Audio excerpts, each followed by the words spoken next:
Ertaga qanaqa kiyim kiysam ekan deb o'ylagan paytingizda hech xayolingizga kafan kelganmi? Bugun o'lganimizdan keyin nimalar bo'lishini tasavvur qilib ko'ramiz. Ko'zlaringizni yuming.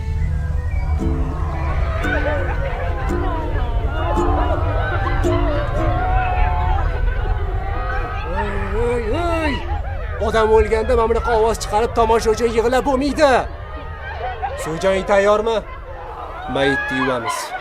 E'tibor berdingizmi? Birinchi bo'lib muomaladan chiqadigan narsa bu sizning ismingiz va kimligingiz. Hoji aka bo'lasizmi? Boy aka bo'lasizmi? Falonchi iblardan bo'lmaysizmi? Sizni shunchaki mayit, murda, o'lik, nari borsa rahmatli deyshadi. Xullas, sizlarga savol. Tomi yo'g'i 4 ta oyog'i bor. Gaz benzinda yurmaydi. Xohlasanglar ham, xohlamasanglar ham umringizda bir marta tekinga minasizlar. Xo'sh, bu nima? Keling, Rolls-Royce, Lamborghini. Qanaqa qimmatbaho mashinangiz bo'lishidan qat'iy nazar, oxirgi manzilga sizni tobutda olib ketishadi.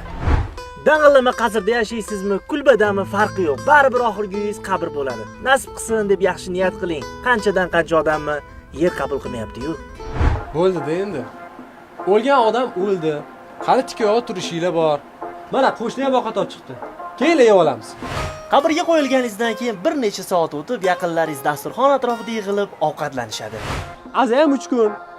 Yo'qmi televizorni? Omonat topshirganingizdan bir necha oy o'tib bo'lsa, ular doimgidek ko'ngilochar ko'rsatuvlarni ko'rishni boshlashadi. Bir necha yil o'tgandan keyin siz faqatgina tug'ilgan va o'lgan kuningizni eslanasiz xolos. Voy, siz hayotimning mazmuni-chi? Sizsiz yashayolmayman. Jonim, men o'zimman. Shunaqa nomahramda sizdan keyin qanaqa tezlik bilan yangi hayot mazmunini topganligini ko'rganingiz deydi. Qonga qachongacha do'stlarimcha. Ularni boriga shukr, tobutingizni ko'taradi. Sizni tepalab ko'rib kelib ortingizdan duo qiladi, lekin baribir haqiqiy do'stlaringiz kimligini bu dunyoda emas, oxiratda bilasiz. Endi ko'zingizni oching. Qani, o'lib ko'rish yoqdimi? Agarda hayotda o'zingizni rosa ham muhim odam deb hisoblayotgan bo'lsangiz, bilingki siz bor bo'lsangiz ham, yo'q bo'lsangiz ham hech narsa o'zgarmaydi. Agarda videoni hali ham ko'rayotgan bo'lsangiz, demak tiriksiz. O'limni har kuni eslab turing. Kibringizni sindirishga yordam beradi. Sog' bo'lasiz.